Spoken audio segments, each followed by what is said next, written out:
Hey there, everybody. Welcome back to the channel. My name's Chris. This is TEW9 Total Extreme Wrestling. For those that don't know, it's basically another sports management game. You step into the world of wrestling, you are in charge of one of the companies, and yeah, you try and do your best for that promotion, try and hire, train, sort of do some behind the scenes things like different merchandise options and TV deals and ways to get the product out there. Um, so yeah, kind of a very comprehensive management game set in the world of professional wrestling. And I've been playing games like this for a long time, way back from the early days EWR by Adam Ryland, who also made this game. And he was a single developer just making games. Finally, got a deal with Grey Dog Software as a big publisher, and the game started looking a little better, being a little more in depth, and I kind of drifted away from them for a while. I drifted away from wrestling in general, something I watched a little bit as a kid, and then went away from, came back to, went away from, came back to.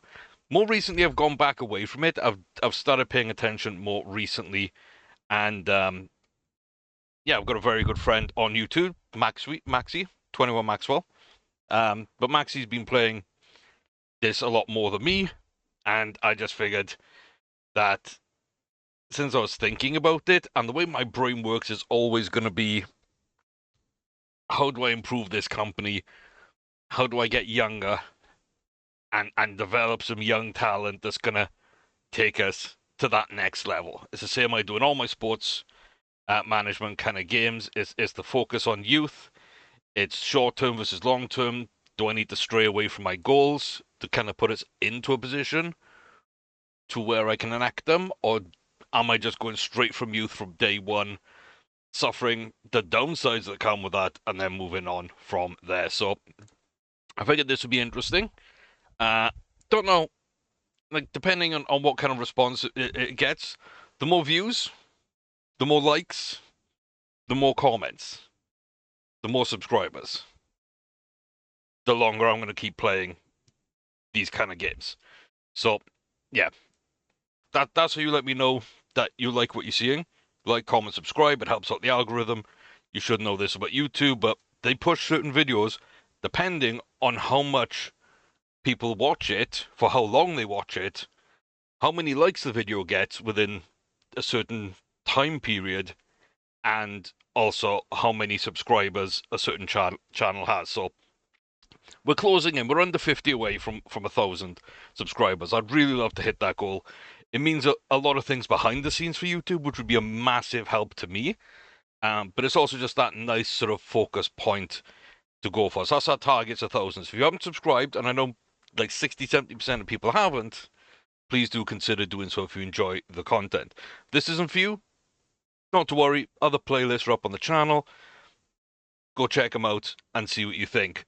But yeah, I wanted to dive into this because, like I say, it's been a while since I've played it, and I'm hoping it gets enough love that it's kind of worth keeping around. And rather than just play it in my free time, I like being able to talk about it and explain bits about it.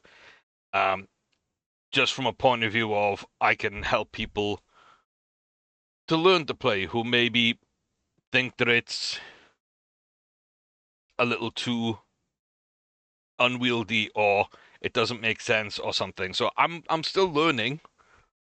I am still learning. I haven't played this in like 6 years. I played the previous versions once or twice, but never in great depth. And so we are going to step in. Now, there has been a little bit of work. A little bit of work.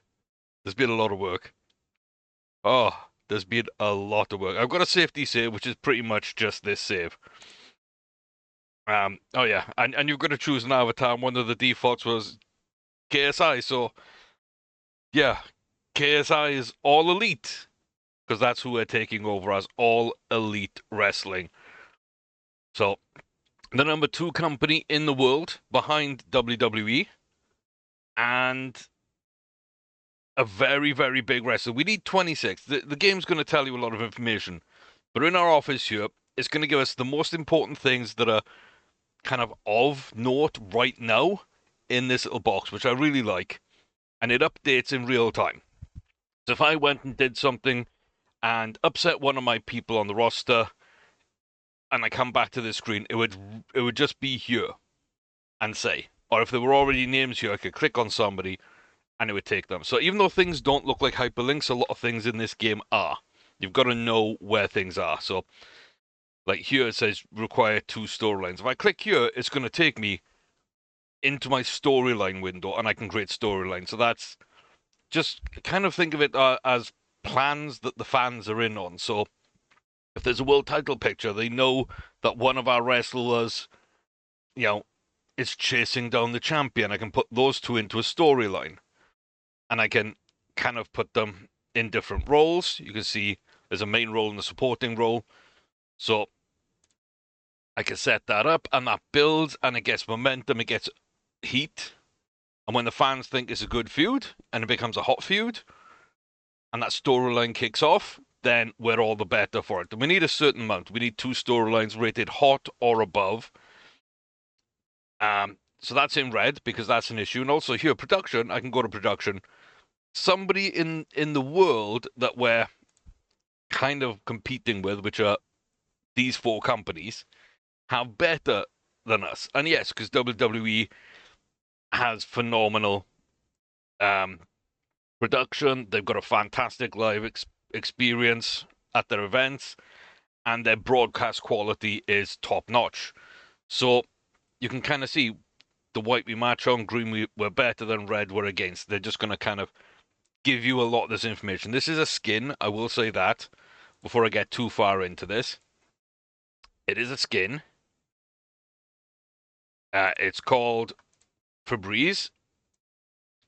The steel grey is pretty much just a grey version of the default blue skin. And it does change, Febreze changes a lot of the look of the game, I think, to a nice softer look. Also a little more polish. And gets rid of some icons and gives you the names of stuff, which just make it slightly easier to see. So there is that. You can pause and look over everything. If you've got questions about what anything is, please do leave them in the comment section below. I will be able to answer as much as possible, but the current settings. And then on top of that, we've got our preferences. Really, the only things that I haven't got, give the night off is automatically turned off. So when you get to a day of a show, you can give people days off. This automatically skips that. It doesn't really matter too much. But that is by default turned off. I haven't touched that. Everything else is turned on apart from the mandatory event and TV pre-booking. So that's, again, giving the fans a little heads up that at this next show, these 2 people will be fighting for this belt, or this person will be making an appearance. This person is coming back from an injury. We're going to announce our new signing. There's going to be a tournament. Whatever it is, we can put that in pre-booking, and that will build some interest as we go. So I've turned off the mandatory because I might forget to do it, or I might not want to do it. I have turned on the bonuses, which means we will get extra people at our show, and the hype will build, and more people will turn in to watch it on TV or pay-per-view, or however they're going to view our events if they're not at the live event. So yeah, we're still going to get the bonuses, but I've turned off the mandatory. I've also turned off scouting and pro mode. Pro mode's just an extra hard version of scouting. And all this does is it basically puts, if I just put scouting on, no to default settings. So if I look at if I look at one of my wrestlers, we can see a lot of information here, and there's a lot of things. But if I look at their skills, we're given ranges, and their actual skills are going to be somewhere in these ranges. Some things, like the business and booking things here, these 3 numbers, even though they're zeros, they do have values. Who can I go to this easy? who's going to have something? I think Jim Ross, easy way to go to. So he's got booking and reputation and business. We can go to Tony Khan, who actually owns the company in real life.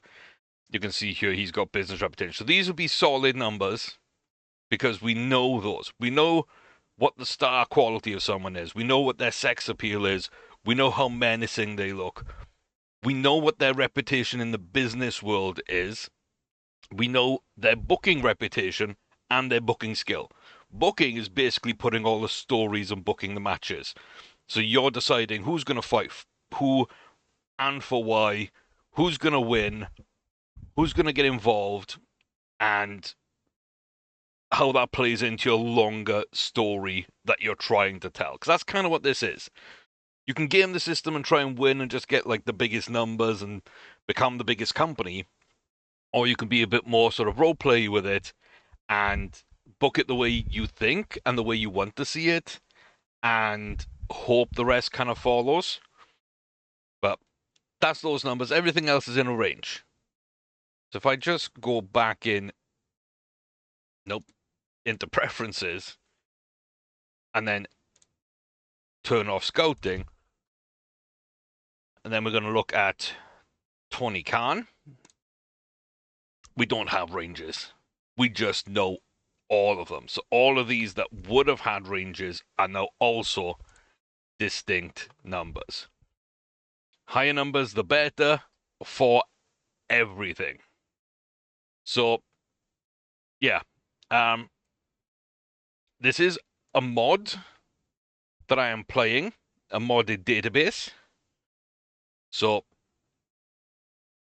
I think maybe if I can go to the main, and we can see we've got the default, we've got the alternative default, which is a generated version, just AI pictures, fake wrestlers, all generated to be this Cornellverse, as it is termed, with fake companies, fake everything, and that's the default way of playing. Although you can go and find real world mods which are up to date. This is the July 2025 version by the Who 87 of their real world mod. There's a couple of real mod creators. Some people don't like one over the other because of the things that they change, because they decide like who's in the game, who's not, how deep they want to go, and also they choose their ratings. So it is a little subjective, but I have that set up. I also have, I think I might have to go into the editor, and then in the database details, you can select your picture folder. So again, it comes with default and default alt. You should use those with those same things, those same mods you're using. So the pictures match, and I've downloaded and assembled a bunch of the pictures and stuff from different mods. So, okay. So I don't know why it puts it in your documents, but it does. So yeah, it's quite simple to mod. When you've downloaded the mod, you'll be able to find this information online, so it's a very quick overview. But the database is just the folder. It'll have an intros, it'll have a save games, and it'll have an MDB file, Microsoft database file, and then it creates everything it needs underneath that too. So it's not going to have too much, and it's even with my 2 save games in there, it's 140 megabytes.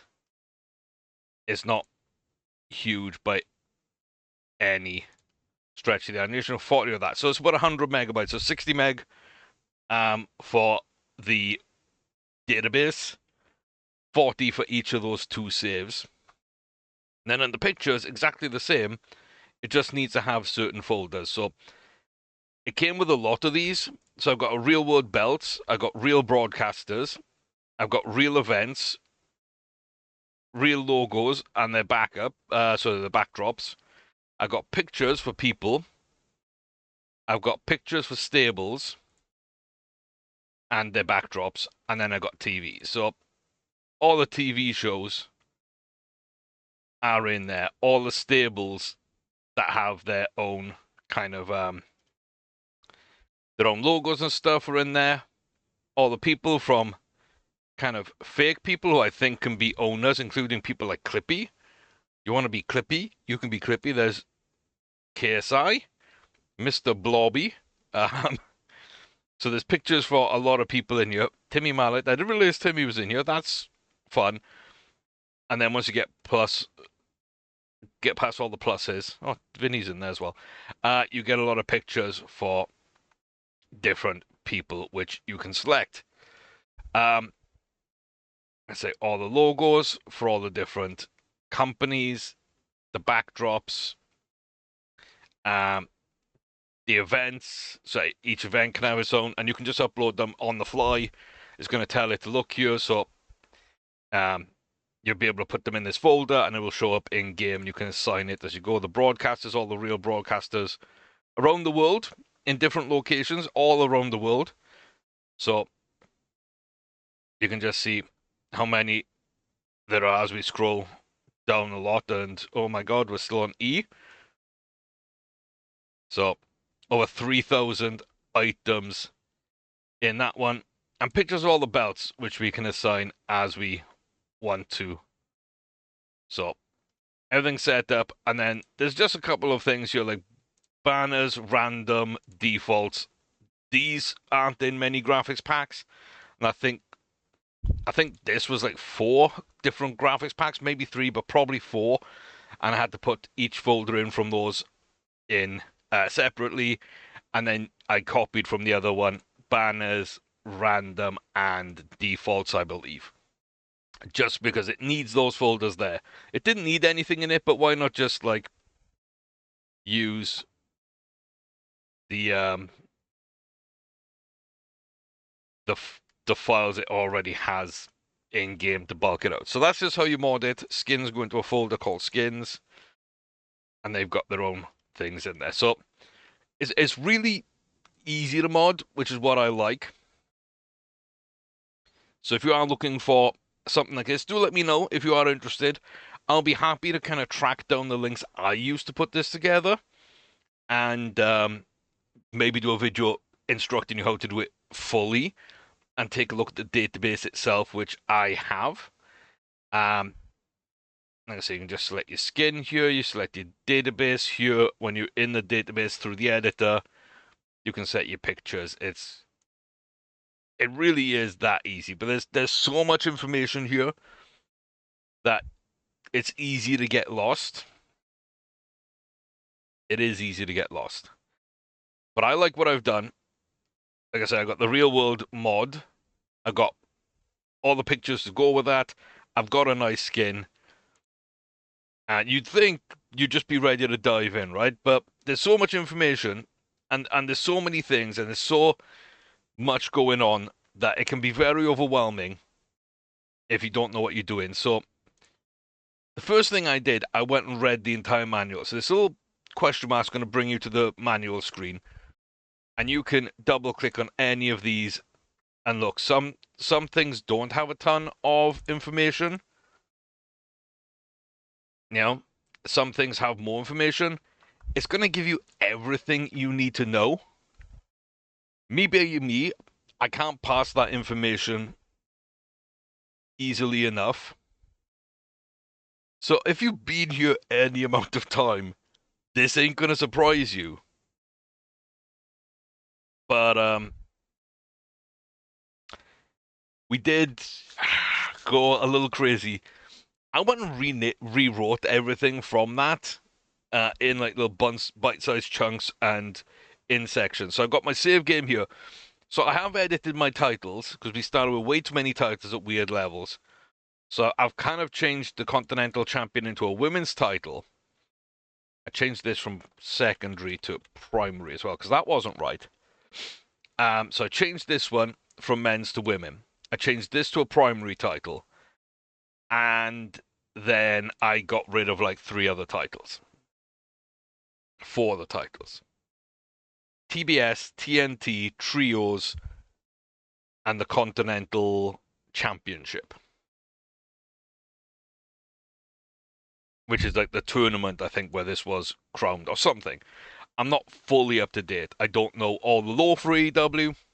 I know enough of the lore about AEW and its foundings and the reason why I really am excited with this company and to play. Then how do I grow my company? I need to get a 77 rating in 5 different mainland US regions, including the Southeast, which is our home base. That's important when you're trying to grow your company and put on shows.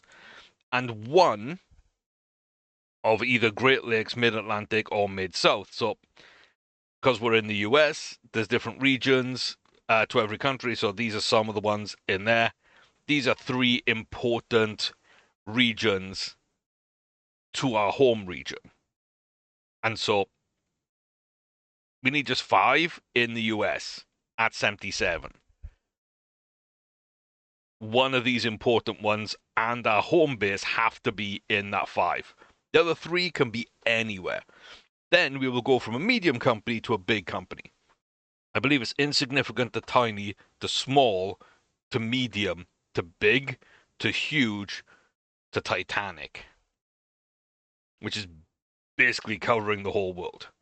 So yeah, that's my little thing there. This is our product. It's the all in Nerd Nirvana instead of just the Nerd Nirvana that we had. So I've broken it down. We're trying to appeal to an 18 to 30 demographic, mainly males, but just 18 to 30 in general. They're going to be smart. They're going to be nerds. They want match quality, so good matches, and entertainment segments, which we can do. They like a little bit of comedy too. We need 85% of our TV time to, our event time to be matches, and the other 15% of our events, which are big monthly shows, big prestigious events, they need to be angles. And then it's a 70-30 split between matches and angles on our TV shows. We've got more really, but we've got 2 that we're running. And then also it'll take a 70-30 split in favor of quality or 60-40 popularity, whichever's highest, to get to our match rating. So it's better to put on good quality matches than just have very popular people wrestling. It is hard on the workers. There's a high impact from all the tough moves that they're doing. So they are going to get worn out. There's going to be some injuries. There's going to be some issues along the way. People are going to be very tired and maybe upset. But we can wrestle any match type. If we want it to be world class, it needs to be at least 20 minutes long. Eye candy is penalized, which means we can't do matches just of like 2 or 3 beautiful women in bikinis. Just that's not what we're here for. And also sex appeal angles. So angles based just on raw sex appeal of both genders are going to have their ratings limited. So you can use them, but they're not going to do as well as some other angles. We do need storylines. We need 1 match that is a storytelling match. So we've got to tell the story within that match. There's a wild brawl, a car crash, or a mayhem. So those are just kind of very exciting, slightly over the top kind of matches sometimes. And we need at least 1 match on our cards to be one of these 3. And another match, we need a steal the show. This is the one everyone talks about, the highlights, the TikToks, etc. This is going to be the clip that's going to be from every show. Someone jumping from a 30-foot ladder and doing a backflip and crashing through someone else through a table. That's our steal the show. This is just pure energy and carnage in different ways. And this is,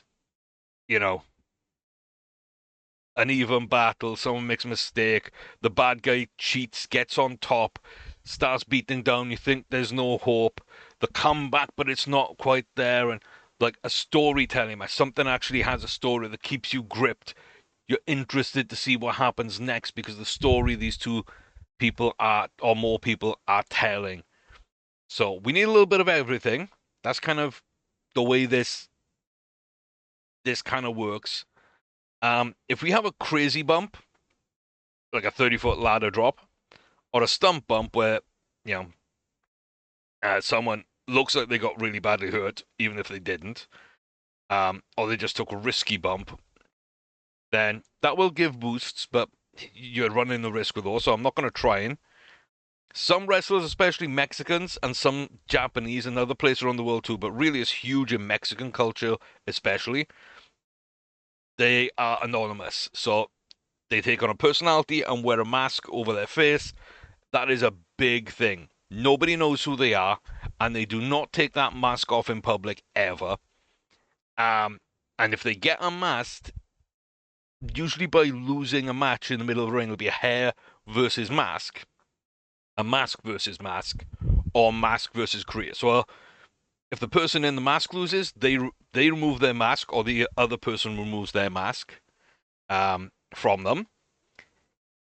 A hair versus mask would be that the person would lose their mask, or if the other person lost, the one without the mask, they would get their hair shaved, and usually it is grown out nice and long for it. And mask versus career, either someone's unmasking or someone is retiring. So, like, they're really big parts of Mexican wrestling, which I kind of enjoy. I don't love booking.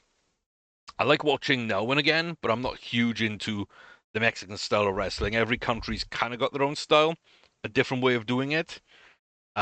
So you'll be fans of different things around the world in different ways. And because this is, for a smart audience and everything, we're not really. It's 1830, but we're not just trying to sell on sex. So adult entertainer backgrounds, we're not hiring people who are formerly adult entertainers or current adult entertainers. That's not the product we're putting out. So this is very important for me to kind of just a very brief overview of our company, what I need to do to grow it, and where my titles are. That's all perfectly fine. And then I've got my actual help file begins. So storylines are set up in this way. And there's some ideas from other people's videos I've been watching and looking at. Set up here. So I spent like 4 hours watching people's videos, watching tips and tricks, diving into the database and seeing what I can find, creating a game just to look around and see what things looked like, getting ideas together for how everything works, and then reading through the manual fully, like literally going through every single page on this, which I'm going to open up because it's not too bad to do. Oh, from this screen. But you'll see just kind of like the amount of pages, and even if they're only like one or two sentences each, and some of them are not. All this text I have read within a 24-hour window, and I have taken the bits that made sense to me or that I needed to remember out and put it into that file. We're about halfway done. It's just going to go. All of this. This is the prep I've done to play a game. And we're not even done. Not only with this, but there's something else. So yeah, that's everything here, right? So it's a lot of information. The good thing is, if you want to know something about an angle, you can look at angles and everything to do with angles comes up. And you have to find, and they say, okay, well, I want to know what the angle focus is. That's important. Well, here's a section on angle focus. Here's about how the angle focus plays into the final rating. And then this is a little bit about how the ratings go to bad, because angles are, angle focus here is mentioned within this text, so it's going to come up. So it's very good context-aware help. I really like it. Just my brain isn't going to want to go to this screen and scroll through and try and think what it is. No, I'm going to be thinking, okay, I need to know about storylines. I've forgotten about storylines. Where's storylines? I'm going to scroll down. I'm going to find where storylines is, and I'm going to look at it. And I'm going to get all that information. So all this you're looking at here is a bunch of information about stuff and then some tips at the bottom. So, and it doesn't need to be a ton of things. So, like, without reading into anything, if I'm doing a broadcasting deal, I can see terrestrial's the best, then cable, then internet. There's 4 different types for each of these 3, and what they kind of mean in very rough layman terms. And also, then when you're given a time slot, on demand really is about your company size and the broadcaster size. But yeah, graveyard's the worst, then daytime, then late night, then early evening, then late evening, then evening, and of course prime time is the best. You're going to get the most people in these slots. So I can see that. I can see all the different contract options. If I want to hire someone and and I want to put them in a certain role, I can do it. And there's a little bit about what each means. There's also 4 different little things they can ask for. Creative control basically means they control their character and you can't tell them what to do with that character, what to wear, what to say, how to do it, any changes. They can say no at any time. Hiring veto is a big one. And I've taken off 3 people in this game that we have in our company, but they can basically stop you from hiring someone else if they don't like that person. Wage matching is just they will match whoever the highest earner is of the same contract type. So there's different types of contract, different roles you can hire from at different levels, and these kind of come into play as well. But they'll match sort of the person with the more similar type of contract to them. Whoever's being paid the most of those contracts, they will match. And then merchandise cut, when you're selling merchandise that's not company-wide, but that is to do with that individual, they will take a certain cut themselves. So you can add that in there. So there's that. There's a bit about drug testing.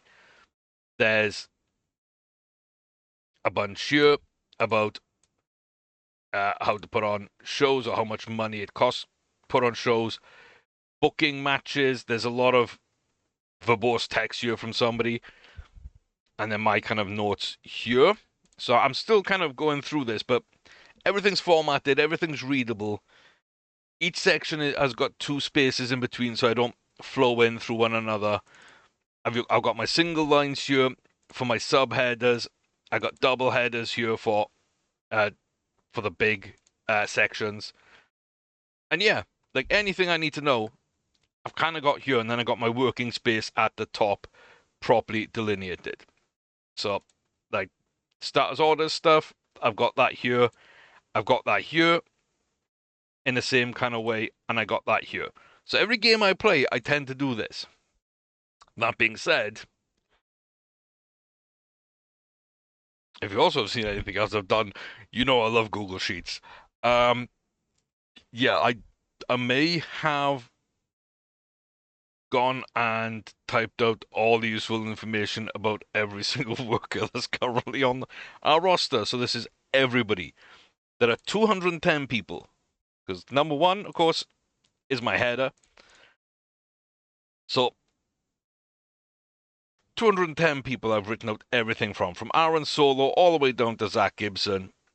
And that is a bunch of information. The age, nation, their gender, of which is kind of cool. There's male, there's female, and there's non-binary. And behind the scenes, there's cisgender, transgender, etc. So it can follow real life as ridiculously minute detail level focus as you want. Absolutely fantastic level of detail in this game.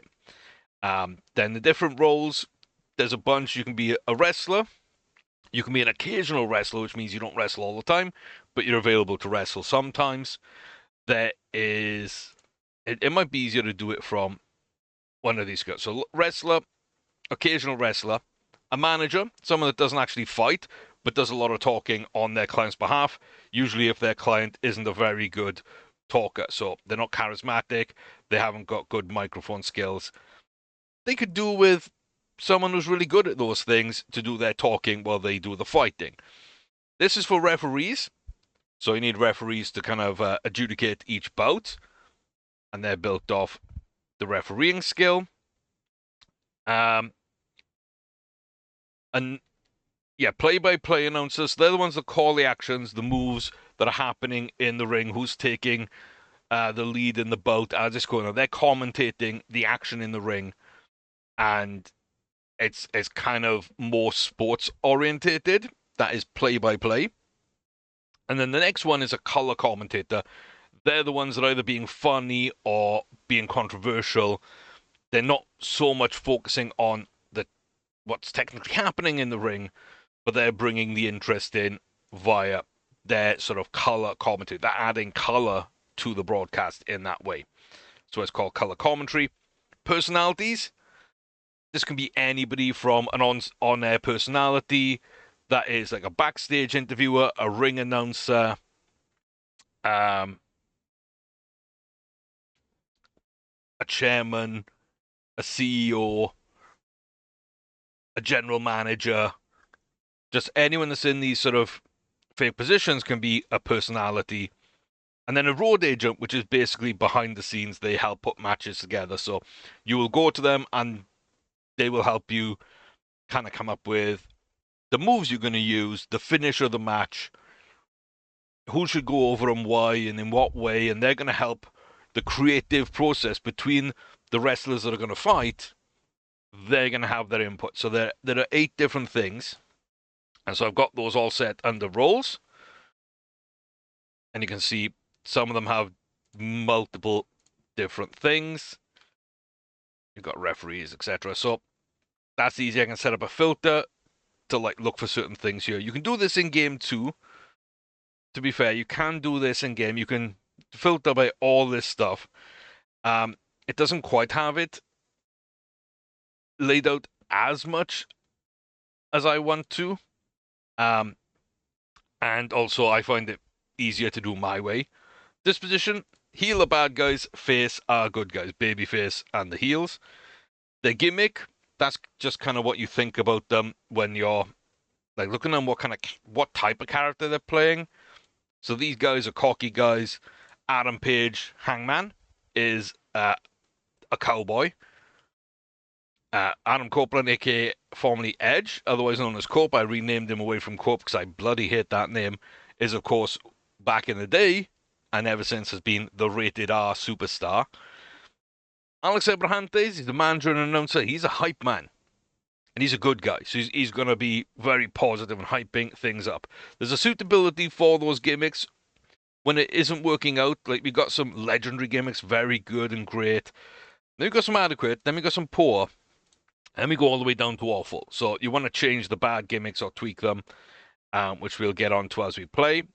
Then I've got their tag teams in here. So Alex Reynolds is a member of Reynolds and Silver. The stables. So tag teams are basically 2 people fighting on the same side in most matches. So instead of 1-on-1 matches, you'll have 2-on-2s and so on. They'll be paired in teams. That's tag teams. They've got their own title belt. Stables are just a collection of people that have similarities for whatever reason. And they've decided to band together. So Top Flight, that's a group that fights together, the Undisputed Kingdom, the Dark Order, Shane Taylor Promotions, Premier Athletes, the Bang Bang Gang, the Learning Tree, the Cage of Agony, the Hurt Syndicate, the Hounds of Hell, and the Death Riders, and the Patriarchy. I think that's on the Don Callis family as well. There's a lot of them.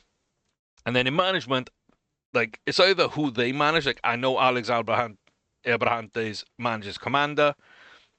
I also know that Anthony Bowens is managed by Billy Gunn. So, again, someone that can do the talking, also comes out to the ring when they're fighting, distracts the referee, maybe saves them now and again, maybe is there to take, a big bump and get, like, beaten up, something like that. And then compared to the company, what the fans think of these people. So, like, we've got a lot of unimportant people. They're not well known enough compared to the company size to really be thought of. And then we got some recognizable. I think I just did. Did I do recognizable the entire way? I did. Okay, that's good. It's important to be consistent. So yeah, recognizable people. That's just people that the fans know. And if you aren't paying attention, you're still gonna know who Billy Gunn is. You're still gonna know who Britt Baker is, Buddy Matthews, Cash Wheeler, Chris Hero, etc.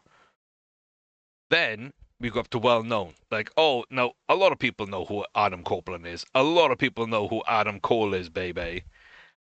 Which is a saying if you don't know. And I'm going to explain this first episode kind of as if people don't know wrestling or know very little about it. So there is that as well. But we've got our well-known people that are there. We've got our stars. These are kind of the main draws of the whole roster. And then above that, we've only got one. But we've got the major star. This is the guy, which is Sting. Which, if you've ever watched wrestling, yes, he's old, but he is the icon. He is just that guy. So I've made some changes. I've kind of changed some management around. I've got rid of a couple of stables, a couple of tag teams, a couple of belts. And I've edited the popularity of some people that didn't make sense why they weren't known when they're pretty decently big players, either within AEW or within America. And like the general wrestling fan might not know them especially well, but they'll know them a lot better than their population was. So I haven't changed too much. Popularity, sorry. So yeah, so it's all out of 100. So because we're a 60 rated company, to have someone that has 60, and I've just done American ratings, and we can kind of see here. So I'd put this as 0 to 10 because the lowest in America is 0, and the top rated thing, which is actually what he would be judged off because it's our home region of the US, is 10. But as you go around, you'll see the people around the world, like Adam Cole. He's known around the world. Not so much in India, Oceania, and Europe. And then a little better known in Japan and Mexico. A little better known in Britain. And then the most known in the US and Canada. Adam Copeland is Canadian. He's very well known in Canada. Also around the world, but US and British are the next ones up for him. So everybody's got their own kind of levels. And you can see some people just aren't known. They're not that important. Some people aren't known outside of the US. Some people are just known in certain little places they have worked very, very briefly. And this isn't how good they are. This is just how much the audience knows them. Like Ariya Daivari, he was in WWE back in the day. Not particularly well known, but I remember him quite heavily. Muhammad Hassan and Ariya Daivari. They were playing like bad Arab gimmicks, like very stereotypical, slightly racist, anti-American Arab figures. And then 9/11 happened, and they kind of went off TV pretty quickly. Which is a shame, because Ariya was very young back then. Also very, very good. And he still is very, very decent indeed. So, yeah, we can try and get him some work and whatever, but like his ratings, his popularity is probably a bit low. Athena maybe a touch low, but I haven't tried to do everybody's. But that's just an idea of it. Like Bobby Lashley, known around the world, big, huge name for us. Bryan Danielson, one of the best in the world, and just known for it. So some of these might still be a touch low. God, he's good. Some of them might be a touch low, but I've got all these stats basically: the popularity, the brawling, which is just fist fighting and scrapping. Puresro, which is the Japanese wrestling style, which is more of a pure mix of hard hitting, not like big shows of strength, but like strong punch, strong kick, bodies running into each other, mixed with very good technicals. That's kind of their style of wrestling. And so that's got its category. Hardcore, using weapons and all sorts, like trash cans and putting people through tables and throwing ladders at people's heads. That's all in hardcore wrestling. Technical wrestling, one of my favorites, which is just grappling moves, submissions, trying to make someone tap out. Aerial moves, high flying, big flips, chain wrestling where people are like flipping in and out and over one another and throwing each other into the ropes, jumping over them, rolling on the ground underneath them, jumping to the top rope, doing a 540-degree rotational splash and all sorts of things. And then flashy is basically a subcategory of aerial. It's kind of a little add-on for aerial, and this is how like big and impressive that looks. This is kind of how good you can do the aerial moves. This is how good they look. Psychology of how a match puts together and the storytelling of a match, making each move make sense, and why you're doing some things. If you've got low psychology and you've got high aerial and flashy, that's a style a lot of people find fun.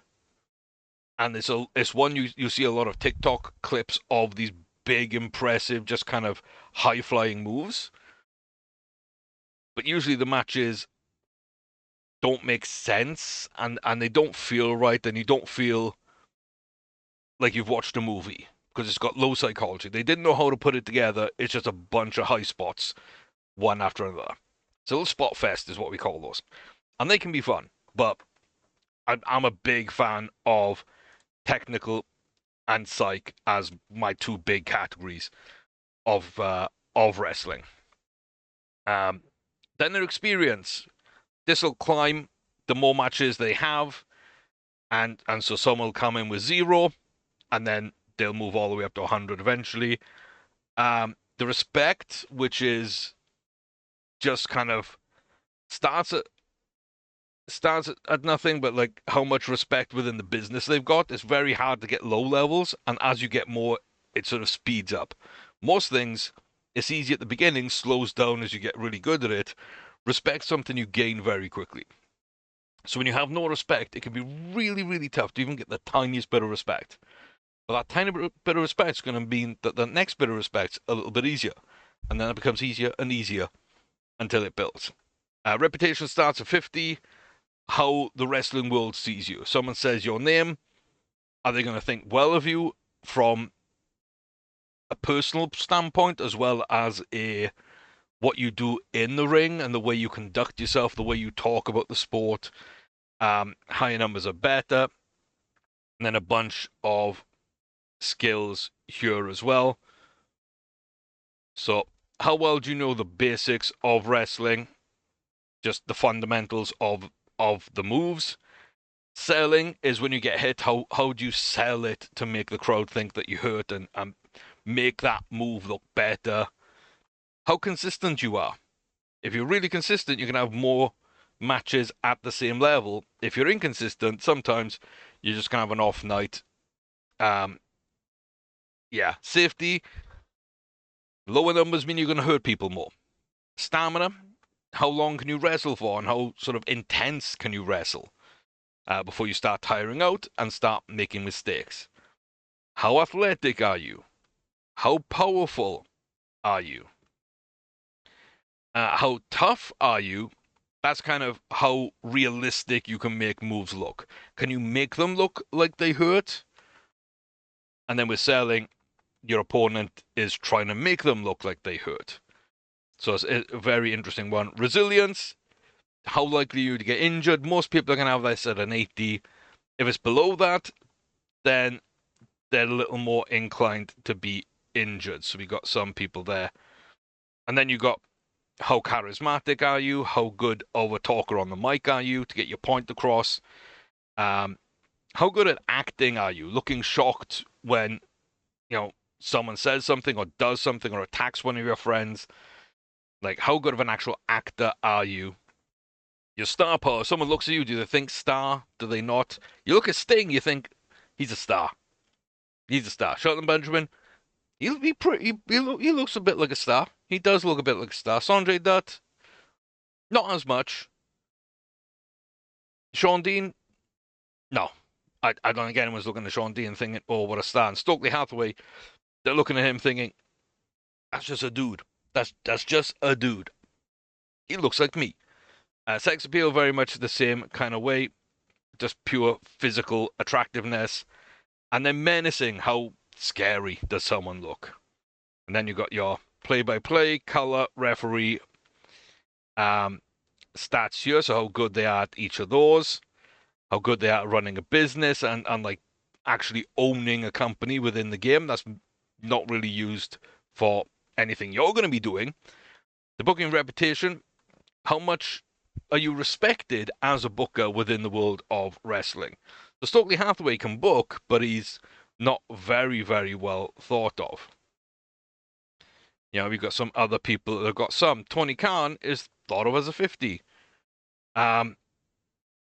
Someone else, let's see, Chris Hero as a 60.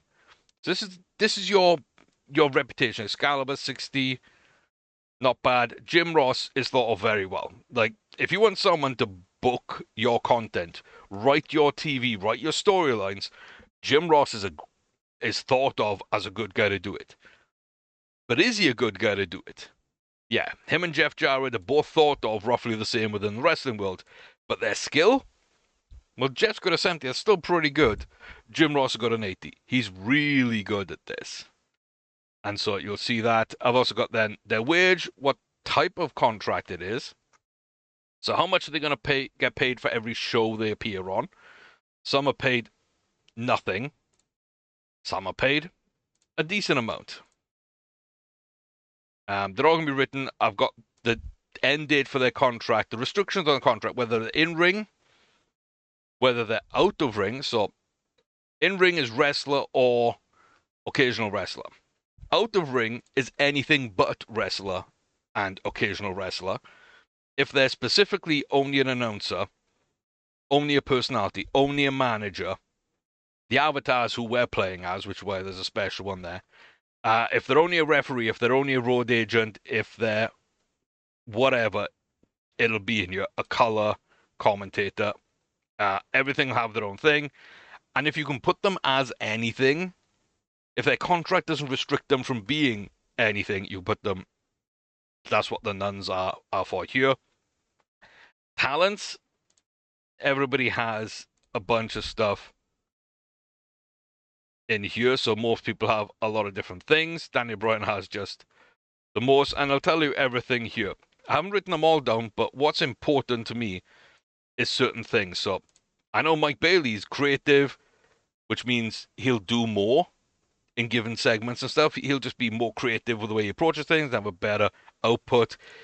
I can sell more merchandise. If I get him popular, he will sell more merchandise than someone else who's as popular than him, because he's marketable for whatever reason. Given performer, he makes his opponents look better, and wrestling's in his blood. He loves it. He's never gonna quit.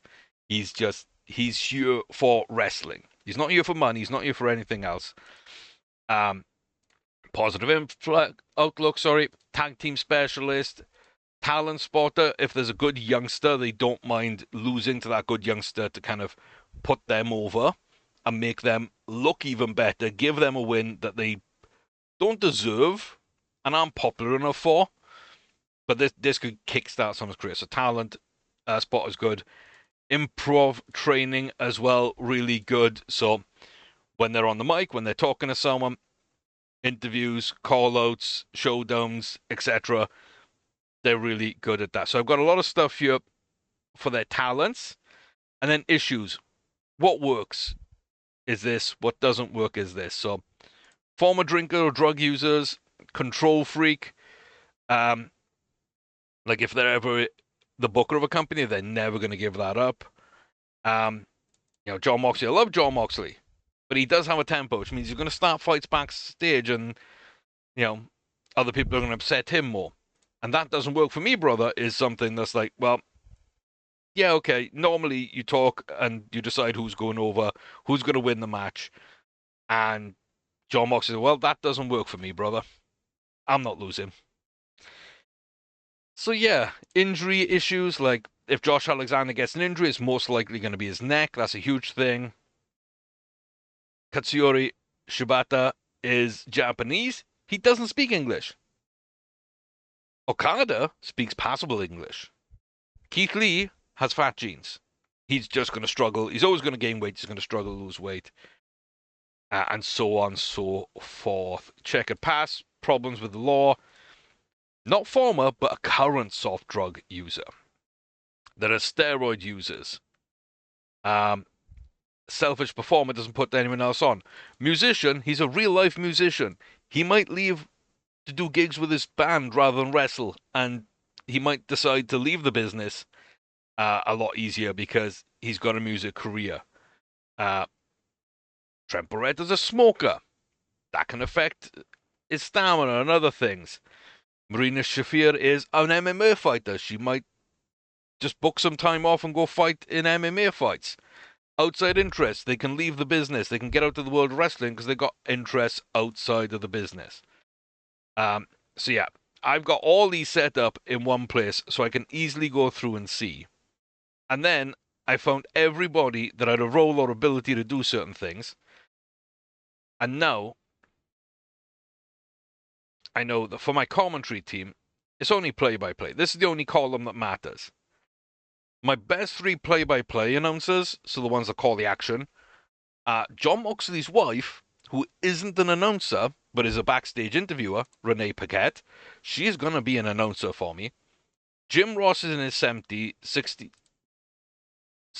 Carlos Cabrera is in his 60s. Yeah.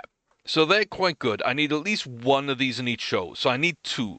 I'm trying to hire a second one so that the old 2 can retire and whatever. We can have up to a team of 3.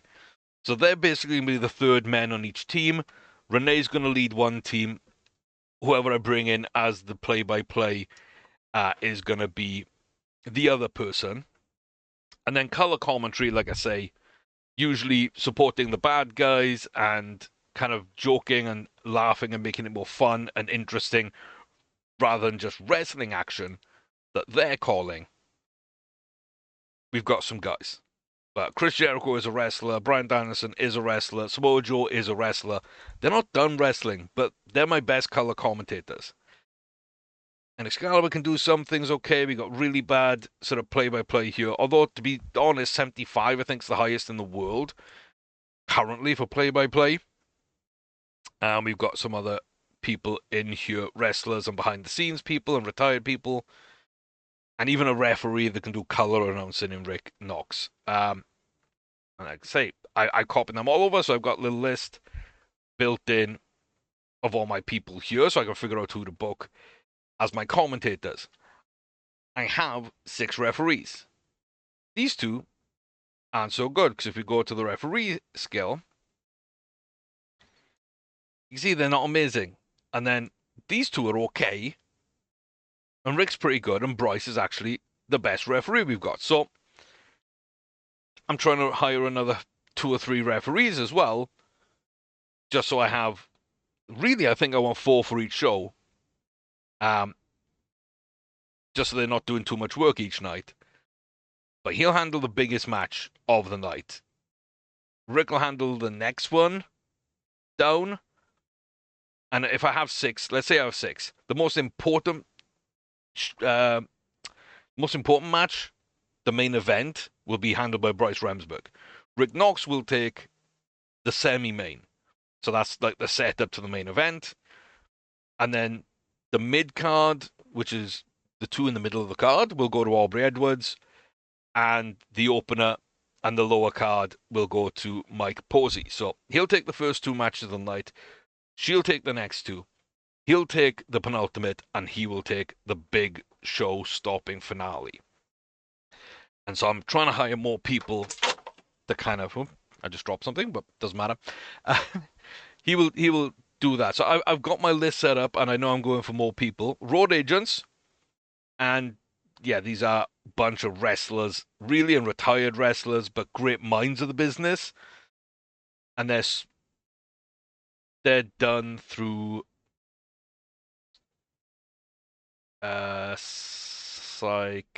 yeah. So it's basically their experience. So they need to be like fully experienced within the world. The next startup, and as basically the 2 combined together, is a major part of this score. Is their psychology, how good at putting together matches they are and making it make sense, making it tense, dramatic, interesting, every move having a reason, because that's what they're trying to put backstage to help out the wrestlers who then go out and perform. So these are the 2 big ones, as you can see, I've sorted by everyone that's got 100 XP, then by everybody's psych score, and then the third one is, the respect that they have within the business is next more likely they are to be listening to. So then sorted it by that. After that, I've gone by reputation. And after that, it's just a tiebreaker that doesn't affect things. I've kind of gone with how charismatic are they, and then how good on the mic they are, and then how good of an actor they are, because that, in my mind, will help with angles, even though the game won't take those into effect. But I need tiebreakers. So my road agents, every match needs one, every angle needs one. So Bryan Danielson's my best.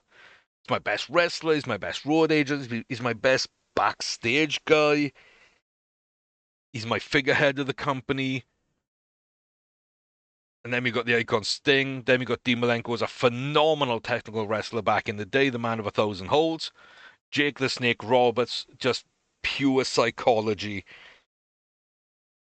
Just pure psychology. Not only wrestling psychology, but just psychology. How to get someone to listen to you, and how to deeply terrify people.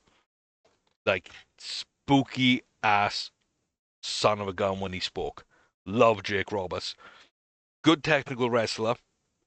He can fight a bit, he can brawl, but he's a very, very good technical wrestler, and he was the best psychological mind in the business, and still is. And Dustin Rhodes, not talked about with enough love.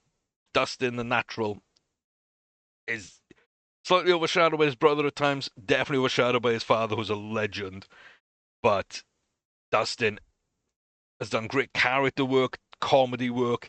He's done great brawling work. He's very good technically. He's one of the most well-rounded people, disrespected people, is only getting his flowers now as he's coming up to retirement time. Yeah, I love Dustin. I really do. I'm really glad he's very high up on this list, which means he's always going to have a job behind the scenes with us. Nigel McGuinness, Englishman. He's in it to win it. That's his catchphrase. Chris Hero, Christian Cage, Christopher Daniels. I love Christopher Daniels as well. It's like all of these people, and I guess Jerry Lynn as well. So like 80 psych and above with 100 XP. They're all going to be really good road agents. So I've got 10 good road agents. I think that should be enough for 2 shows. Like six matches and probably 6 angles.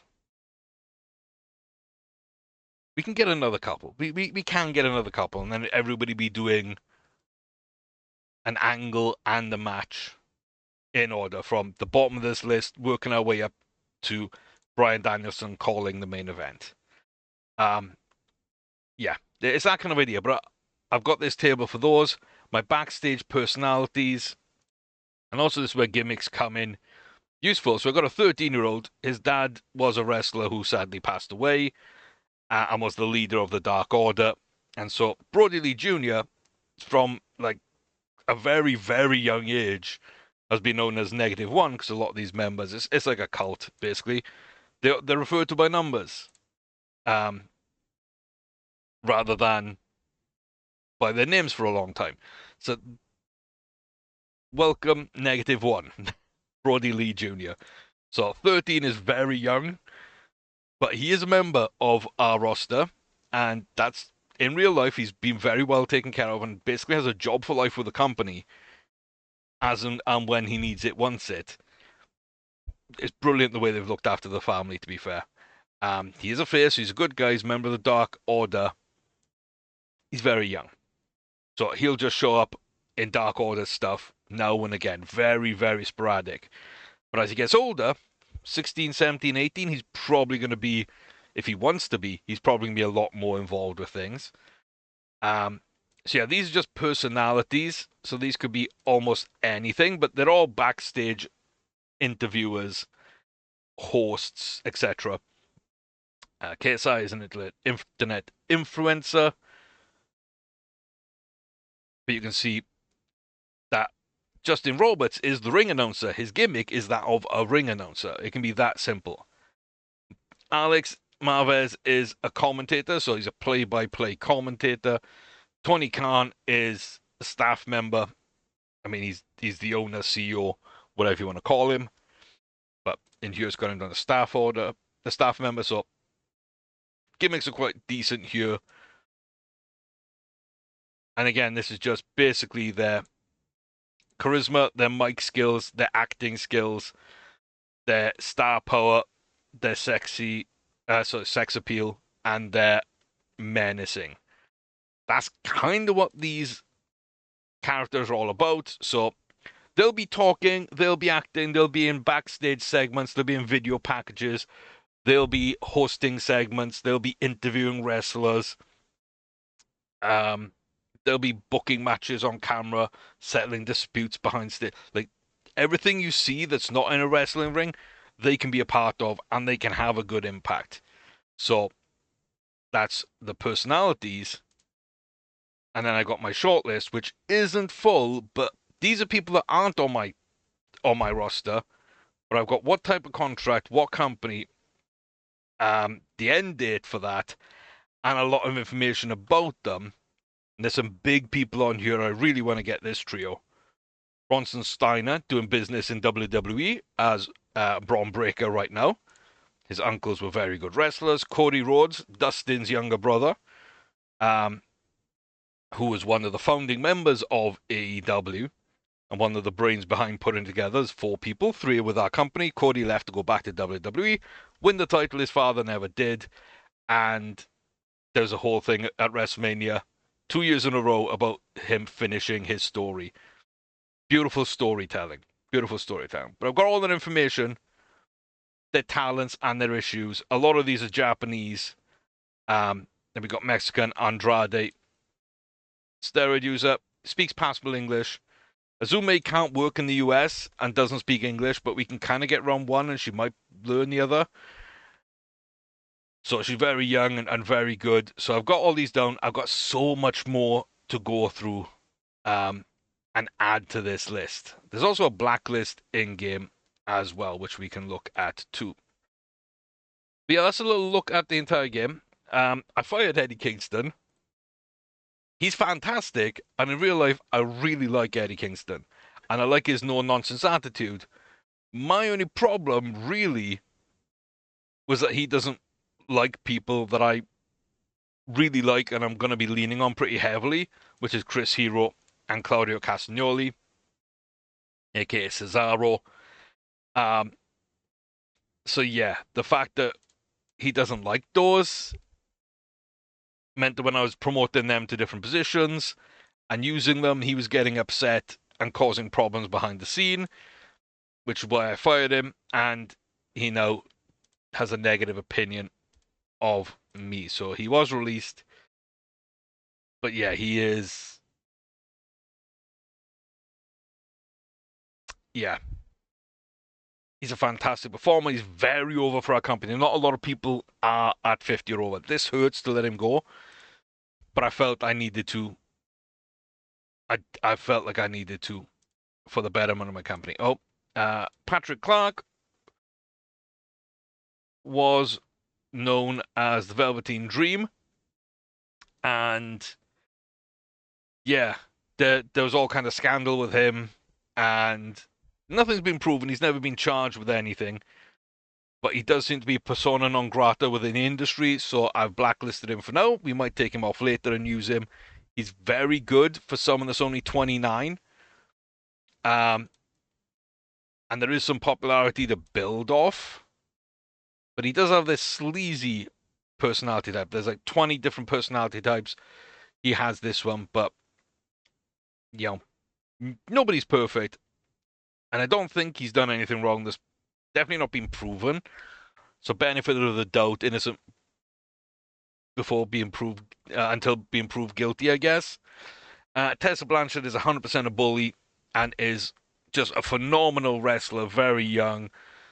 Could be the best and the biggest women's star in the world.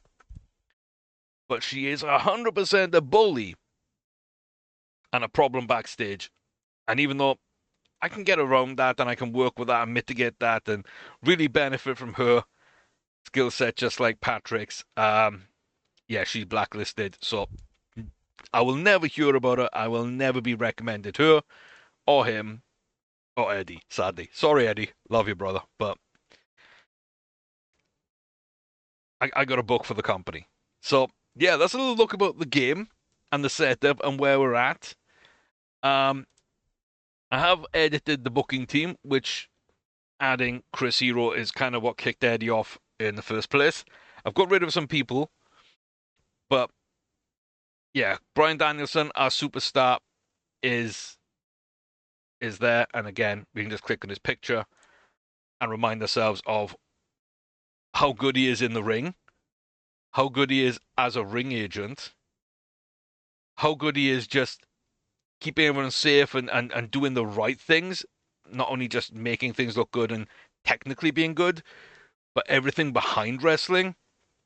How much of a star, how good of an actor, how good of he is on the mic, how charismatic he is, how good he is at color commentary, how good he is at booking. He's just everything. He is just everything. He's popular round the world. Um, and yeah, he loses skill lower. He, as an agent, he's a really good storyteller to help people tell stories better when he's being a road agent. He basically didn't, you know, you got different phases to your career where you're relevant, where you stop becoming relevant, unaffected by that. He's a great babyface, great heel. He doesn't politic to make sure he goes over. Like, just everything is fantastic. He loves the business, and he's a natural trainer, which means he will help train other people to get better behind the scenes as well. Um, he might open up his own school to train people when he's kind of retired, and he's more effective as a head trainer at a company. Plus, he passes on knowledge and gets proteges. He's a prodigy, which means he grew really quickly as a youngster. A town spotter. He does have a bad neck. He did retire because of it and then came back. Very creative. Voice of stories is like agent of stories, but this is helping other people. This is helping himself. He has traveled the world. He wants to continue traveling the world, and wrestling's in his blood. He'll never retire. Like, when I talk about Brian Danielson, just know why this is one of my greatest of all time. I was going to say my greatest of all time. He's not my greatest of all time. That's Eddie Guerrero. Shawn Michaels, number 2.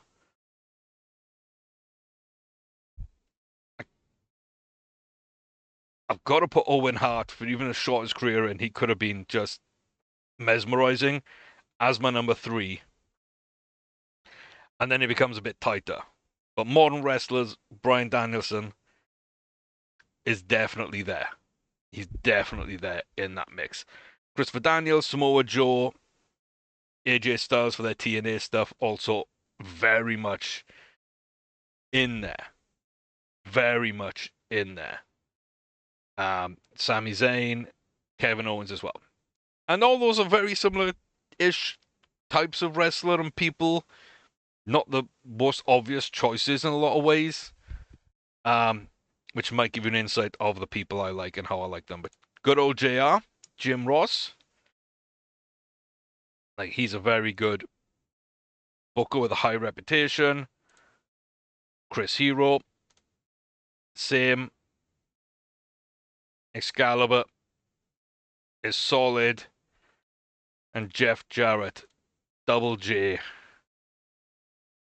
is pretty good. So put this booking team together. There's probationary periods. We'll see if they got chemistry, if they work together or not. That's going to give us energy. That's going to allow us to create different little things that give us bonuses. With varying degrees of success, you'll be told how likely it is to work. To angles, to matches, to finishes, to gimmicks. The creative team. This is the ones coming up with ideas I've put together. And of course us playing as JJ, who isn't good yet, but we're learning. And nobody's that good at the start of the game as an avatar. So we do have all that set up. That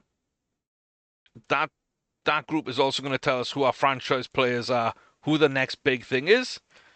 Apparently it's Turbo Floyd. I don't disagree. He's 28. He doesn't have any bad stuff. He doesn't have any good stuff. He's just a professional right now. He isn't very well known at all, but he's very, very solid for a young age. And so I don't disagree. This is currently set up as one of our big guys. Hot prospects, just good young people. Potential in them. Not as high as Turbo Floyd, but the potential is in them for these people. Who's really good on the microphone? Who's good at talking? We've got a guy set up, including Bryan Danielson. The showstoppers, number one is Daniel Bryan, that's his old name. Bryan Danielson, Okada, Kenny Omega, Ibushi, Adam Cole. Yeah. 4 out of these 5, their reputations were built in Japan. 2 Japanese, an American, and a Canadian. Is Adam Cole? Yeah, Pennsylvania. Okay. Yeah, American, Canadian, 2 Japanese. But like Japan is where they built their reputation, and where also the Young Bucks and Cody rebuilt his reputation in Japan. But the 4 of those put on an independent show that was massive, and that has basically evolved with Tony Khan and his family's money into the company known as All Elite Wrestling, as those 4 were known as the Elite. So it's All Elite Wrestling. So if you didn't know, you know. But like the ring generals, just like these are like who steals the show, who looks phenomenal and makes a match look fantastic. Ring generals, just who can just flat out wrestle. Who are the best wrestlers? You see, Daniel Bryan is a great talker. He's a showstopper, and he's our ring general. But he's the guy. He is the guy. Cesaro's in here. Christian Cage, very underrated, is in here. And then when people are wrestling well or wrestling poorly, they'll show up in these.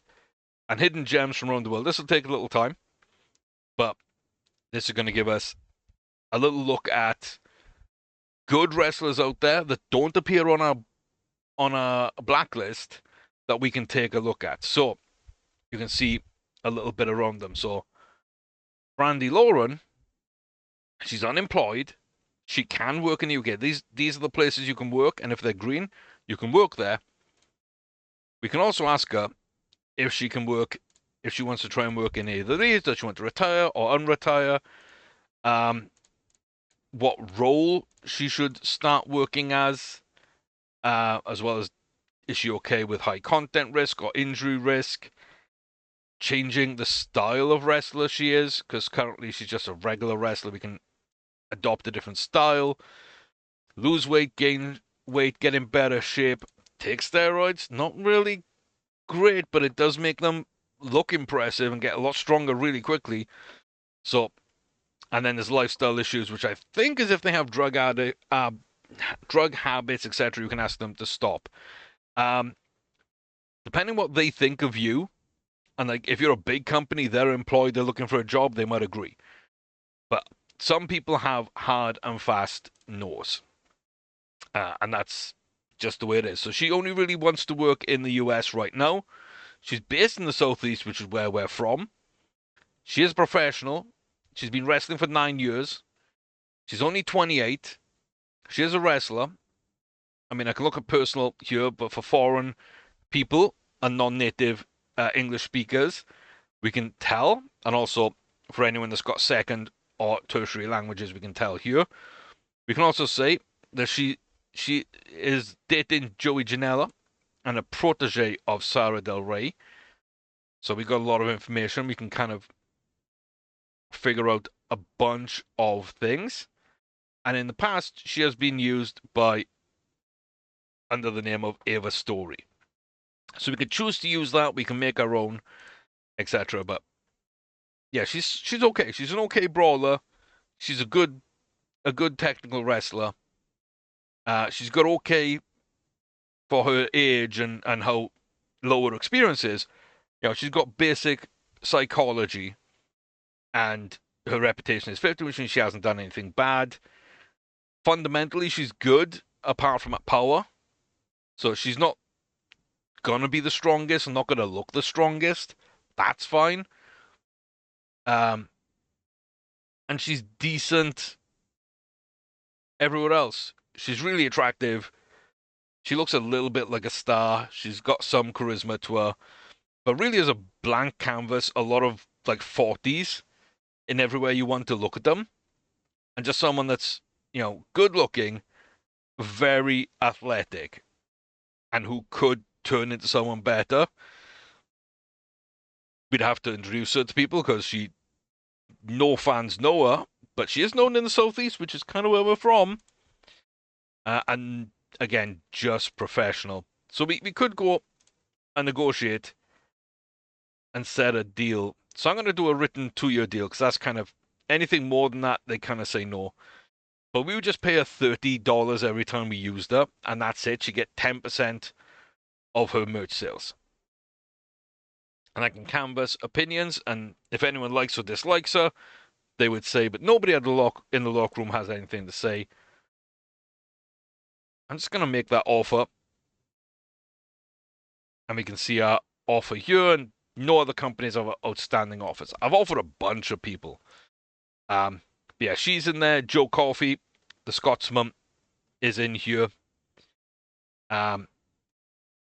Don't mind Joe at all. Again, he can go a little bit, but at 37, he's not going to be great on the mic and everything. I do really stand on charisma and microphone as two of my big important things.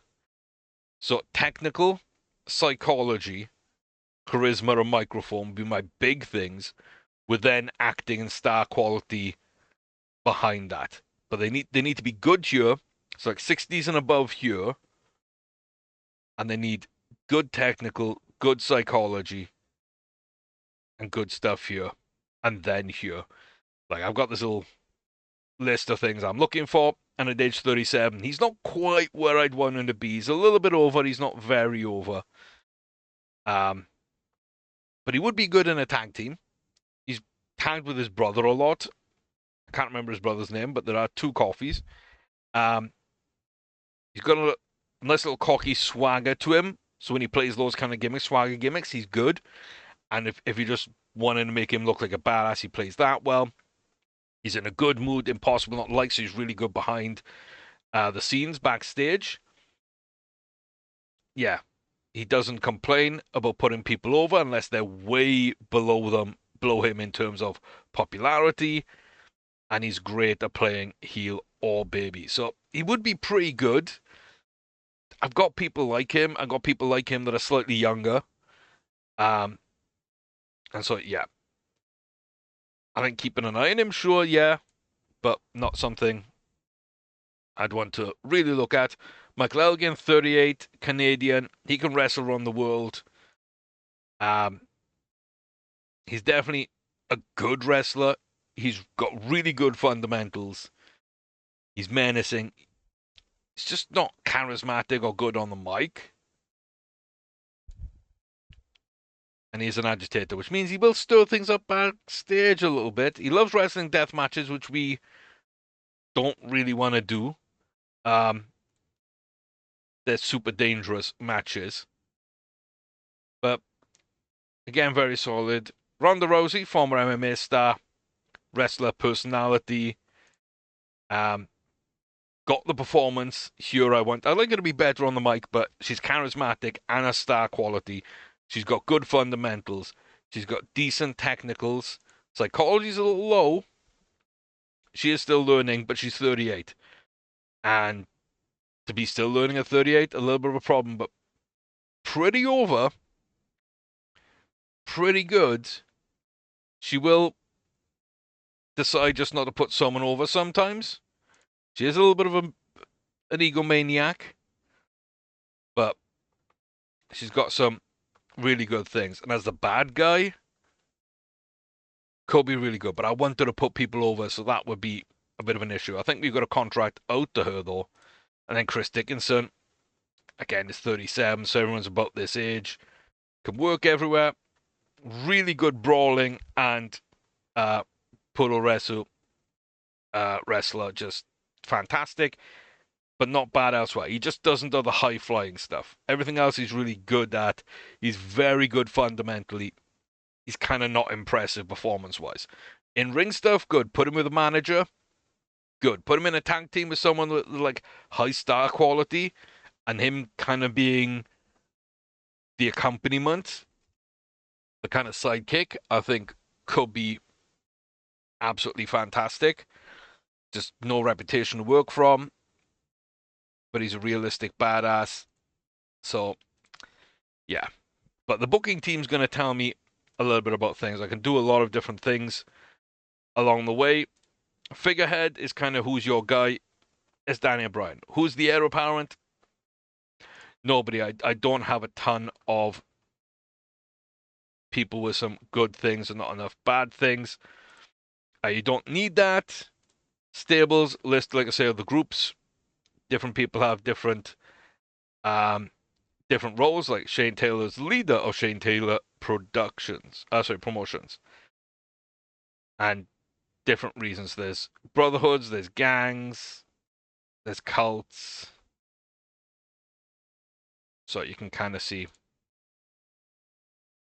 where everyone is. Storylines, like I say, we'll book those when we're actually booking things.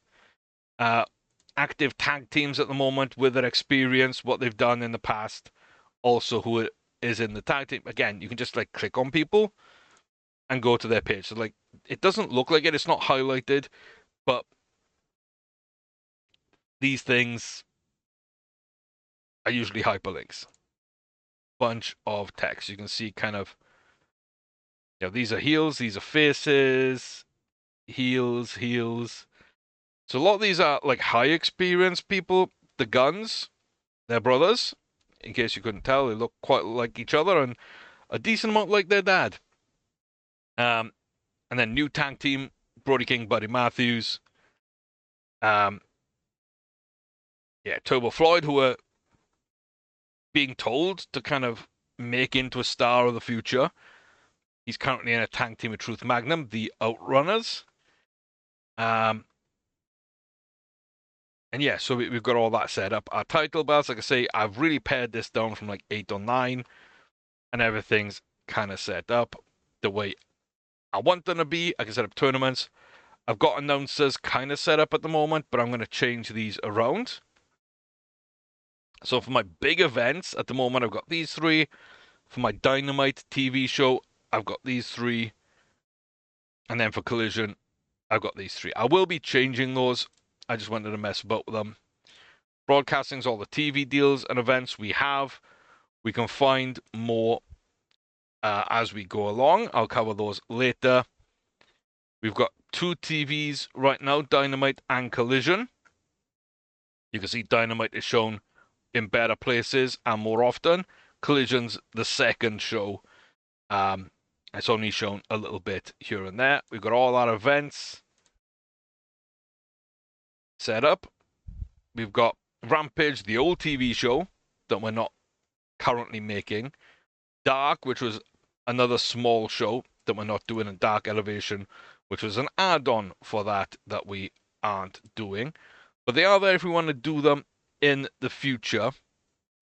The pre-booking is here, so I can pre-book something for All In and get the fans excited about it.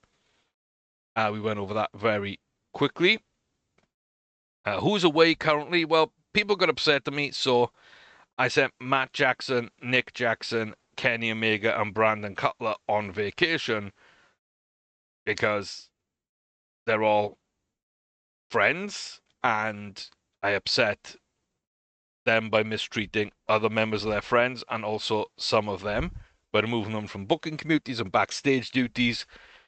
And then I went to the editor and stripped the executive vice president tags from Matt, Nick, and Kenny, which means they don't have creative control or the ability to reject hiring because, they're going to be unhappy moving forward. I'm kind of taking the company off them.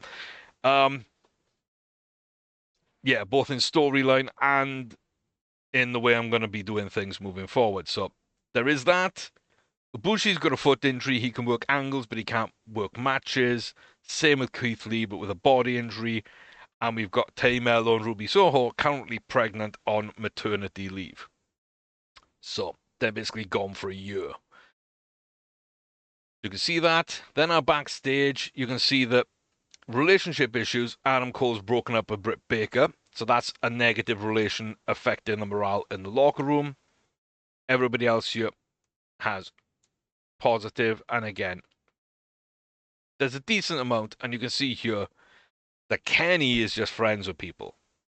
He's friends with Michael Nakazawa, Riho, Kota Ibushi, and Matt and Nick. Matt and Nick are also friends with other people like Adam Page, Hangman, and Brandon Cutler. And Kota Ibushi's then friends with people, and it sort of branches out. So when you upset one person, you upset the people attached to them. If you don't resolve that, they might get upset, and then their friends become upset. And there's a whole thing. And then personalities, you can see we've got a bunch of people with bad personalities that just have a small negative influence. Luckily, it's only one page. Because when we get to our positive, like, there's one page, there's 2 page. That's like 3, 4, 5, 6 pages, 5 pages. And the backstage rules, we've had no drugs backstage, no smoking backstage. We provide catering. We will get you transport. Even if you're from Japan, we will fly you over for every show we put you on. We will pay for your transport, and we'll have your hotels paid for as well. Or organized. So you've got to pay for the hotel, but it's organized. I haven't done anything crazy. I haven't banned family and friends from backstage. Haven't made you dress up really smart. You're allowed to drink. You don't have to arrive 3 hours before the show starts. You don't have to stay until the last match has ended. Dirty Doctors providing drugs, basically, that they can buy, and painkillers and stuff, which could be make them happy, but it also feeds addictions. So I didn't want to do that. Chiropractor masseuse, I haven't done that either. Kind of want to, but it does cost money. So that's kind of what our backstage looks at. We don't have a child company. We kind of do, but we don't. ROH, Ring of Honor is kind of that company. We can change different things in here if we wanted. Developmental, we don't have anyone. Drug testing, we haven't got anything yet, but there's 4 different levels.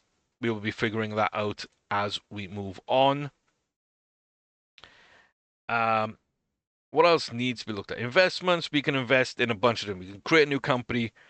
We can build something here which can really help. We can sell one of the venues, because the Khans own Fulham Football Club and their football ground, Craven Cottage. We can get nearly $500,000 for the 30,000 seat stadium. Don't really want to be doing that. There's the stadium for the Jacksonville Jaguars NFL team, which they also own, which is why we're located in the southeast, which we can get $3 million for, but really don't want to sell. And then Daly's Place is like a small amphitheater, I think might be the best way to describe it. I'm not sure if that's entirely accurate, but that's what we're going with.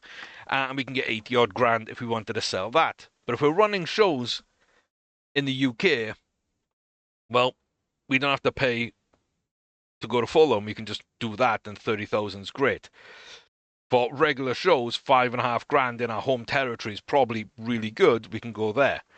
And if we're putting on an event, we can put on one of our big events every year, possibly the biggest event every year, at TIAA Bank Field, and that will be absolutely fine.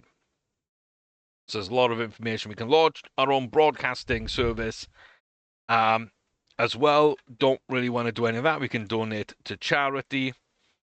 There's a bunch of different things we can do that'll make people happier.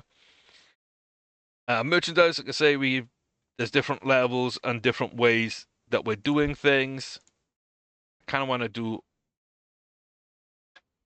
probably rapid upgrades, but we'll come back to that when it's actually time to start playing fully.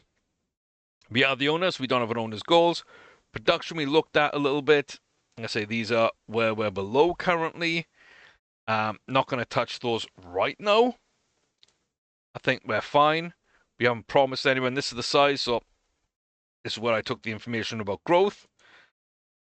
So we know what we need to do to grow.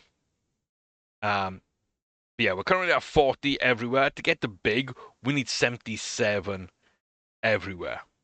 Like in 5 of these, one in one of these 3, and a home nation, which is at least a 60. But we need to gain to 77. So we need to put on really good shows in these regions and grow them, and slowly our company will be thought of as a big company. We can set ticket prices,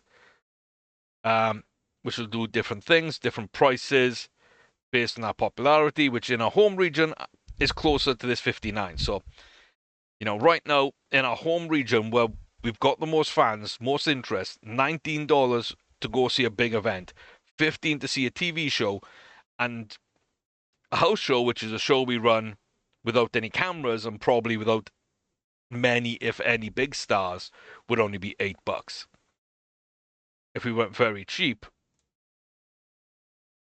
that will affect things.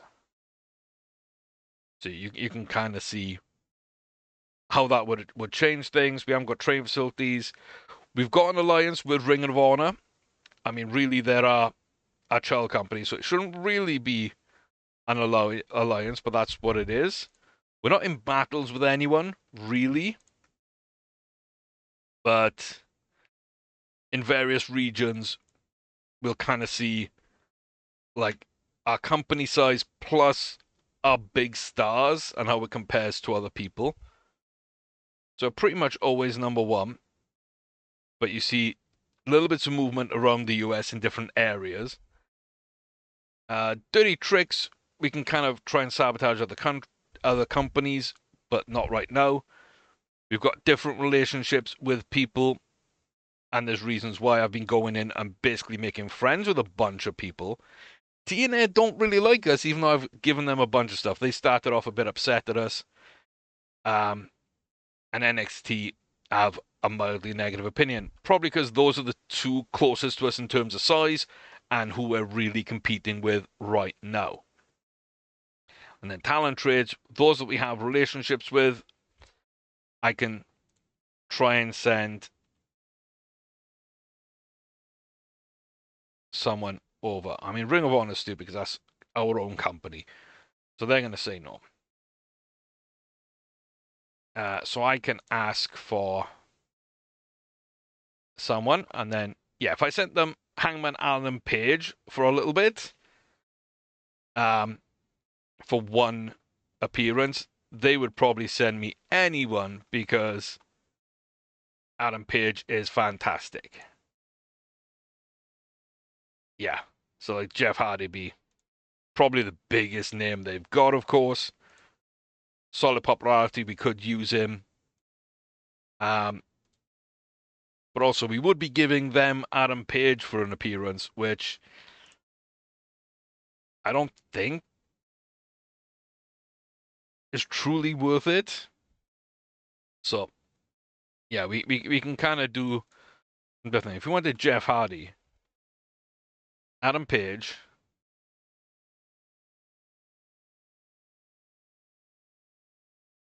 oh, there was someone else. MJF, okay. The future of the business, maybe. Is that it? Who's this? Swerve Strickland. Okay, that makes sense. So you can kind of go through and see who you'd be able to get for some of their top stars, and then, yeah, if I paid,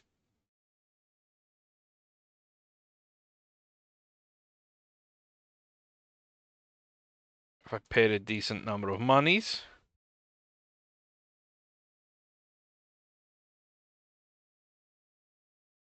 yeah, then I could send them someone that's a little bit lower down.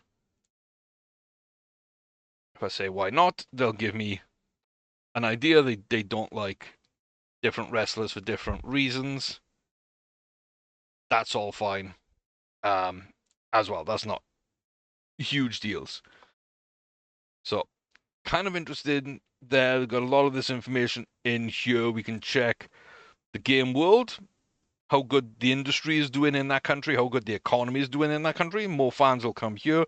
They'll spend more money here. And that will change around the world. So, the Canadian economy is actually rising, but the wrestling business is falling. It is in a really good place and rising in Mexico. And it's in a fantastic place in Oceania right now.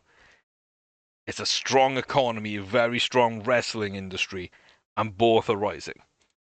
We did turn off some countries, so it's Japan, Britain, Mexico, Canada, and the US currently where things are. And again, it's going to tell you a bunch of different things about different regions. So you can see that. I think that's cool. I said the networks there, the alliances. We've currently got an alliance with Ring of Honor, but it's not really going to be used or useful. Dojos. This is where new wrestlers are created and trained. I will say that we do have a couple that I went for. Heart Family Dungeon, of course.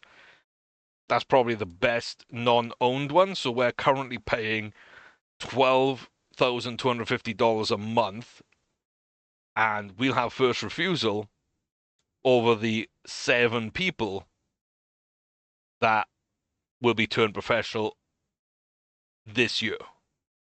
So in a year's time, 7 people will be graduating from the Heart Family Dungeon, and we get first refusal on them. So we get some of the best youngsters coming through. And then the other one I did was the Funking Conservatory with Dory Funk Jr., and we're paying 8 and a quarter there. So $20,500 every month is what we're paying. So we're paying a little under $250,000 for a year, every year, but we get first refusal on all 7 graduates of the Hart Family Dungeon, and all 6 of the Funking Conservatory, which are the 2 most prestigious and the best facilities, best training of anything that's not owned. So New Japan Dojo is owned by New Japan. That's absolutely fantastic. And then WWE's own Performance Center is really good. But that's only as good as that. And the New Japan just is the best. The Pro Wrestling Noah one is the same as the Funking Conservatory, right?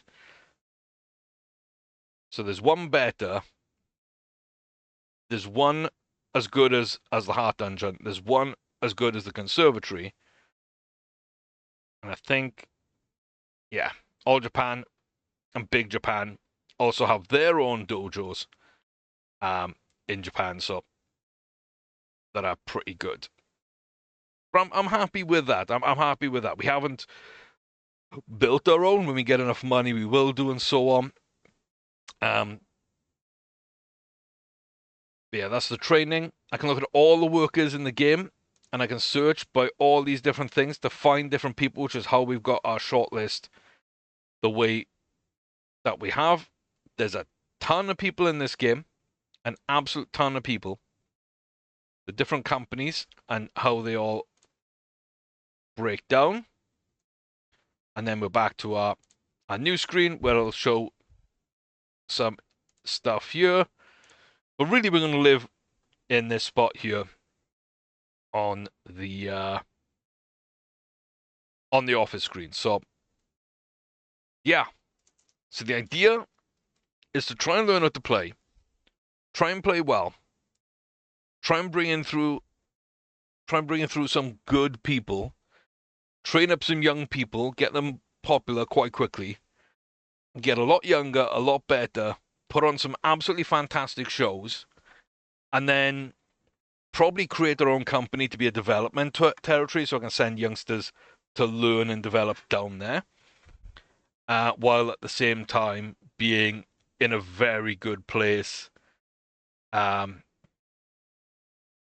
just on our main roster, and just build all the investments really, get some headquarters, get a Hall of Fame, get a training facility as good as we can make it. So like state-of-the-art performance center is going to cost Da, da, da, da, da, da. Yeah, so Fluid, they'll just come out whenever they come out.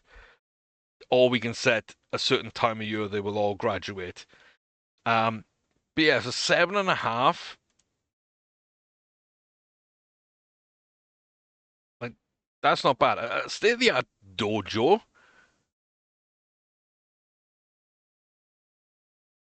isn't bad. It's 1 million, which we can afford right now, and 77, 750. Our performance center, we can pay an absolute premium on. But my God, that would be fantastic too. But it would cost 233 and a bit every month. Uh, Brawler, striker, impactful, powerhouse, entertainer, regular. Not really comedy, not really hardcore, not psychopath. Luchador, fine, not my style, but we can work with them.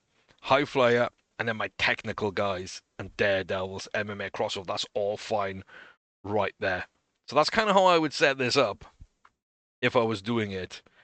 Um, but yeah, that would cost a lot of money. So we kind of need a lot of money, but this is our end goal: is to be the biggest company in the world with everything set up, bigger and better than WWE, with the best and youngest stars, the next stars coming through in developmental, and then I'll feel like I've made it. We haven't really gone over Inner Circle. I'm going to start off the next video kind of going over this. This is going to affect how we play a bit, but basically you can give roles to certain people here, and Eddie Kingston's really unhappy that I added some people into some roles and took other people out of the roles. But yeah, we will be starting with that in the next one. But I hope this has been insightful. I know it's a lot of information, and might not be something you're interested in. You've probably already clicked off by now if that's the case.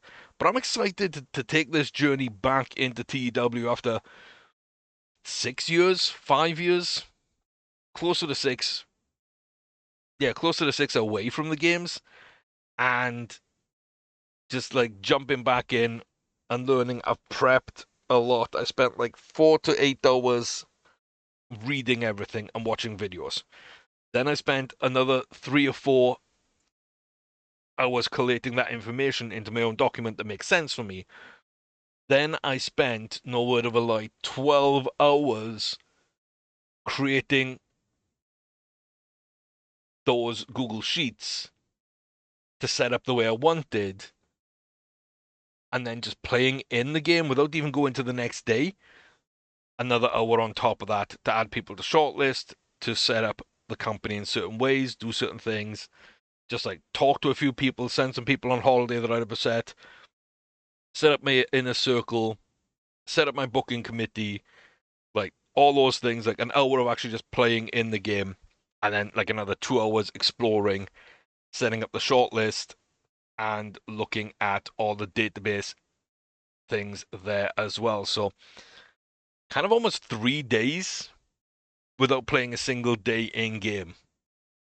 Maybe I'm nuts, but it makes sense to me to do it that way. So, like I said, I don't expect anyone else to do that kind of thing, but hopefully it prepares us for some success, and we'll learn on the fly. But we've got so much information going in this time. I don't feel lost like I have in the past, and it should be a lot of fun. So hopefully you're here to watch it and kind of enjoy that journey with me. Let me know who you want to see, what you want to see. Um, Current format plan would be I will book the week by week, basically. I'll book week by week, and each video will be a week. I'll update you on everything that's happened within that week of importance, um, and as well as we'll run the Dynamite and Collision, I think, TV tapings. We'll run through those 2 shows. I'll talk about what I set up and why, and my thoughts, and then we look at the results of it and kind of how those went out.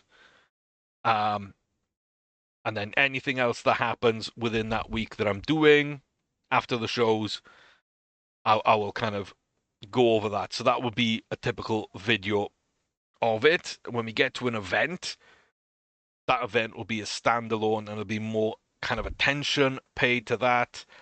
There might be a special episode, for example, when people graduate from their dojos and whatnot. If they all do come through at the exact same time, I'm not sure if they are, but if they do, then that is also something that would be an individual episode. So let me know what you think of the format.